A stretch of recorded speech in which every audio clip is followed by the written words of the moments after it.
What you're viewing is the opening scenes that Roger Smith, the Florida State underwater archaeologist, shot in 1991, documenting several shipwrecks that I had found in the Bayport harbor in 1989. They come from this tape, which is barcode 00073, now in the Department of Historical Resources in Tallahassee, Florida. I'm making this film for several reasons. One is to document who did what, when, how these shipwrecks were initially discovered, and the story behind it, and to give you a chain of reference as to how they came to be in Bayport, the historical significance of Bayport, and an overview of that. I have some judgments. There was one shipwreck that I did not find, and I'll try to give clues to researchers of future generations or of the current search that's going on, clues to what my thinking of where it would be and the bearings and so forth.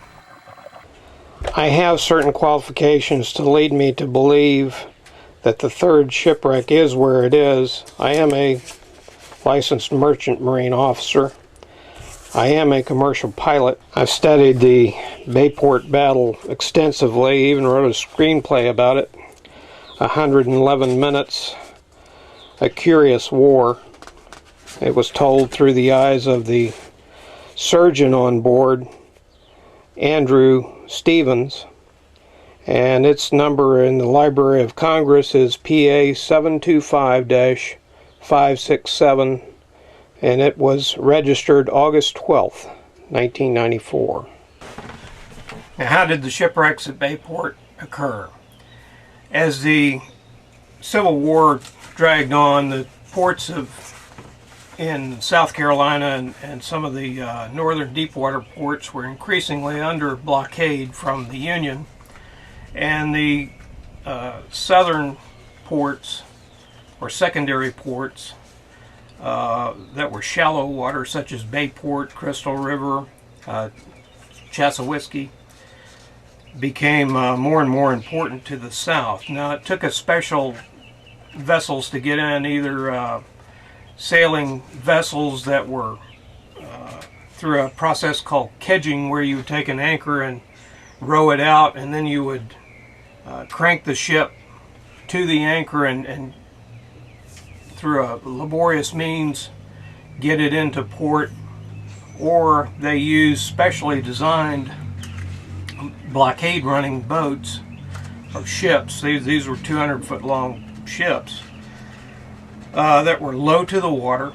They had a shallow draft, they had a very flat bottom, and they were fast. They were greyhounds of the sea. These vessels were sought out by the Union more and more, and the ports down here in Florida, the southern ports, were blockaded more and more. One of the vessels that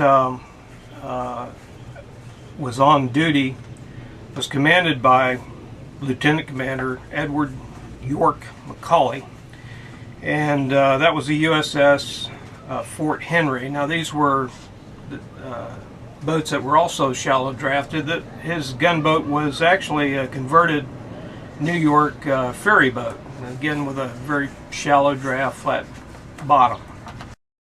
In April of 1863, Macaulay and boat crews rode into the channel of Bayport with, now from his position at Beacon Rock, named because the Confederate beacon was located on this rock, Macaulay surveilled the schooner Helen inside the harbor and a sloop to the south, which I suspect was off Indian Key in the Indian Bay harbor.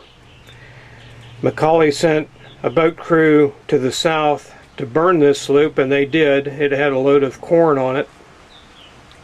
And he also began rowing in with his boat crews, which were nothing but armed launches from his own steamer, which was located offshore, probably out here in this area of the West Beacon.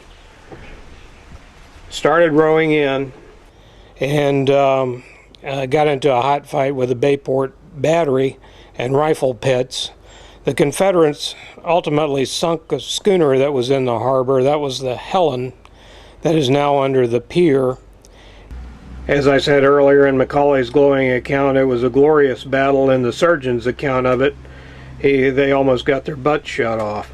The Bayport channel now goes toward the Weeki Wachee River. The original channel is right around the tip of the island here, with a turning basin in here, documented from my aerial photography when I did the aerial searches.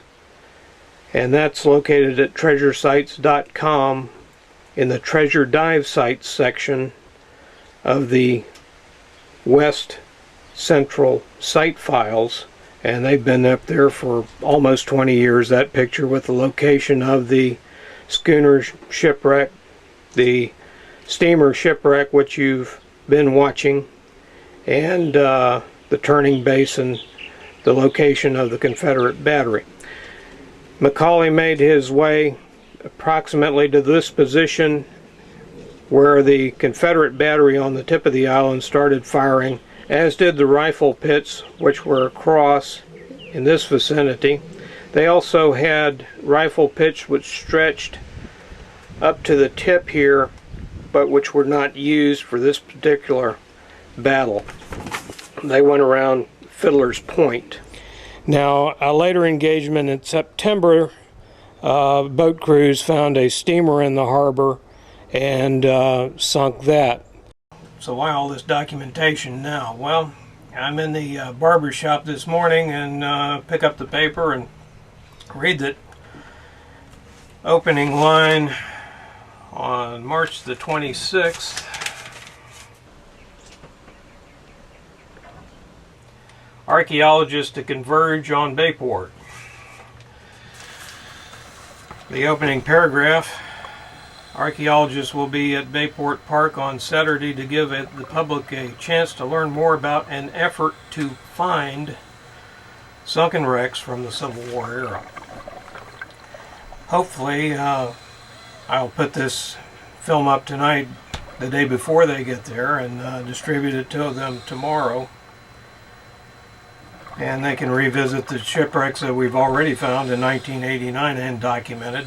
Now, when Roger Smith documented the steamer wreck, he said it had an unusual hull-to-deck joint that he had not previously seen on Civil War era ships, and we uncovered part of the wood so he could film that joint, and that's the joint you're seeing in this clip.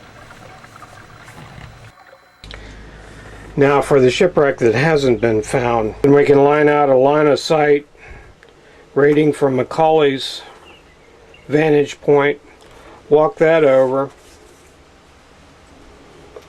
to our compass rose and get a true reading of 169 degrees from the beacon rock to Indian Key, and it's going to be along that line of sight, I would bet.